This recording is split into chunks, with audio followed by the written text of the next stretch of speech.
नाज़रीन आदाब, मैं हूँ युसरा और आप देख रहे हैं एमएमसी न्यूज़ इंडिया। नाज़रीन, अगर आपने अभी तक हमारे चैनल को सब्सक्राइब नहीं किया तो आज ही हमारे चैनल को सब्सक्राइब करें ताकि आप सच्ची और अच्छी खबरें सबसे पहले देख सकें। नाज़रीन, आज हमारे साथ ख़ास बातचीत करने के लिए मौजूद हैं डॉक्टर मुमताज़ आलम रिजवी साहब। नाज़रीन, आज हम उनसे कुछ ख़ास बातचीत करेंगे। मुमताज़ साहब, माइनॉरिटी मीडिया सेंटर में आपका बहुत बहुत खैर मकदम है। जी शुक्रिया बहुत बहुत। मुमताज़ साहब, ऐसी खबर सामने आ रही है कि ममता बनर्जी मुल्क में चैलेंज करेंगी, तो आप इस बारे में क्या कहेंगे कि उनकी क्या तैयारी चल रही है? देखिए, बिल्कुल सही बात है कि ममता बनर्जी का चेहरा जो अभी बंगाल में इलेक्शन हुआ था उसमें नरेंद्र मोदी जो कि मुल्क के पीएम हैं उनके एक बराबर का चेहरा सामने आया और एक बहुत बड़ी लड़ाई थी मगरबी बंगाल में, और लड़ाई आर पार की थी। और उसमें देखा कि हर तरीके के हरबे पार्टी ने, ख़ास तौर से बीजेपी ने इस्तेमाल किए। हिंदुत्व की भी पॉलिटिक्स की गई और लड़ाई झगड़े की भी पॉलिटिक्स की गई, मतलब पैसे से भी, मतलब जो भी तरीका हो सकता था, और ये था कि किसी तरीके से बंगाल में फ़तेह हासिल करना है। और दूसरी तरफ ममता बनर्जी थी और दोनों की ऐसी टक्कर रही कि जहां तमाम पार्टियां जो हैं वो बिल्कुल अपना खाता तक नहीं खोल सकी हैं, चाहे वो कांग्रेस हो, लेफ्ट हो, एमआईएम हो और जो भी वहां पे पार्टियां। तो दोनों का बहुत बड़ा चेहरा सामने आया है और फिर अभी भी टकराव है।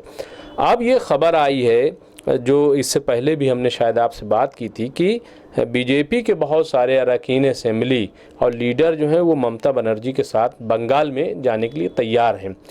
लेकिन अभी जो एक बड़ी इम्पॉर्टेंट ख़बर आई है वो ये कि ममता बनर्जी अब एक ऐसा स्ट्रक्चर खड़ा कर रही हैं जो पूरे मुल्क में काम करेगा। यानी टीएमसी जो है वो पूरे मुल्क में अपनी साख जो है वो लगाएगी। इससे पहले भी टीएमसी ने कोशिश की हर जगह, लेकिन कोई ऐसी उसे कामयाबी नहीं मिली, बंगाल ही में वो महदूद रही। लेकिन अब चूँकि प्रशांत किशोर उनके साथ हैं और वो तमाम पार्टियों से बात भी कर रहे हैं, तो इसलिए वो जो चैलेंज करेंगी नरेंद्र मोदी को, उसका क्या स्ट्रक्चर होगा, मैं समझता हूँ कि देखिए अभी तो ये मुमकिन नहीं है कि यूपी हो, बिहार हो, मध्य प्रदेश हो, राजस्थान हो, वहाँ टीएमसी आए और पार्टी लेवल पे स्ट्रक्चर खड़ा करके और मोदी को चैलेंज कर दे। ये तो मुमकिन नहीं है।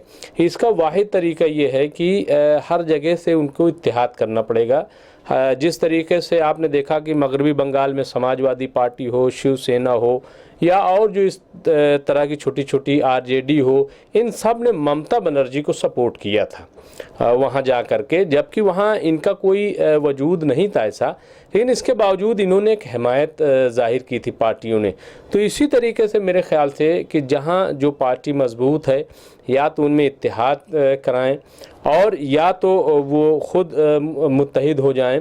और ये 2024 के लिए जब हम ये कह रहे हैं कि ममता बनर्जी मोदी के मुकाबले आ रही हैं, उनको चैलेंज करेंगी, तो ये कोई सूबाई इंतखाबात के लिए नहीं बल्कि 2024 के लिए। और ये बहुत अच्छा कदम मैं समझता हूँ कि 2024 को जो लोग ये समझ रहे हैं कि अभी वक्त है, ख़ास तौर से जो हमारी कांग्रेस पार्टी है वो इस मामले में बहुत मतलब उसको फ़िक्र नहीं रहती कि अभी 24 बहुत दूर है, बहुत शेर व शायरी में वो ज़्यादा अपना वक्त देते हैं। तो अभी क्या है कि ममता बनर्जी अगर अभी से ये सोच रही हैं और 24 की तैयारी के लिए प्रशांत किशोर लग गए हैं, जैसा कि मुझे ख़बर है कि वो नीतीश कुमार से भी बात कर रहे हैं, कई और लीडरान से उन्होंने बात की है, तो यही एक स्ट्रक्चर होगा मैं समझता हूँ। और अगर अभी से तैयारी की जाएगी तो यकीनन मैं समझता हूँ कि 2024 में वो ज़रूर नरेंद्र मोदी को चैलेंज कर सकेंगी। और एक माहौल भी बन गया है, जिस तरीके से ममता बनर्जी ने मोदी का मुकाबला किया, उन्हें शिकस्त दी और एक बड़ी जीत हासिल की है मगरबी बंगाल में, उसके बाद से एक ये बात जो है वो शुरू हो गई है। क्योंकि अभी तक ये था कि आखिर कौन सा चेहरा है जो मोदी को चैलेंज कर सके, जो अपनी बात खुलकर कह सके, बेबाकी से कह सके। तो वो न सिर्फ हिंदुस्तान बल्कि पूरी दुनिया ने देखा कि बंगाल में वो चेहरा ममता बनर्जी के सामने आया। और ममता बनर्जी के साथ ये है कि वो बेदाग खातून हैं, उन पर कोई इल्ज़ाम नहीं है, ना उन पर आईडी कोई कार्रवाई कर सकती है, ना ये सीबीआई कार्रवाई कर सकती है, और न कोई। तो एक दबंग के साथ साथ बड़ी पॉलिटिशियन के साथ साथ वो बेदाग चेहरा भी हैं। तो ऐसे चेहरे को ज़रूर अपोजिशन चाहेगा कि हम साथ में ले आएँ और मोदी का मुकाबला करें। ये एक मैं समझता हूँ कि ये एक अच्छी पहल होगी, लेकिन इसमें ये कि अनानियत को अलग रखना पड़ेगा। ये नहीं कि हम चूँकि बंगाल में जीत गए हैं तो अब जो हम कहेंगे वही होगा, नहीं, बल्कि तमाम लोगों से मशवरा करके और छोटी से छोटी पार्टी को भी अहमियत देनी होगी। मैंने देखा था 2013 में कि जब नरेंद्र मोदी आए थे सामने पॉलिटिक्स में, तो उन्होंने बहुत छोटी छोटी पार्टियां, यानी जो रामविलास पासवान की लोक जनशक्ति पार्टी, उसको भी अहमियत, और यूपी में अपना दल जैसी पार्टी जिसका कोई वजूद नहीं, उसको भी अहमियत, और इस तरीके से दूसरी जगहों पर भी जो है उन्होंने बड़ी अहमियत दी थी।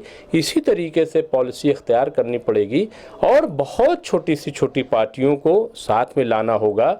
ये नहीं सोचना कि भाई ये किस खेत की मूली हैं, ये ना समझ के, बल्कि ये समझना चाहिए कि अगर 2 वोट भी उनसे हमें मिल रहा है तो हमारे लिए कीमती हैं। जी मुमताज़ साहब, ऐसी खबर सामने आ रही है कि नीतीश कुमार भी बीजेपी को छोड़ रहे हैं, इसमें कितनी सदाकत है?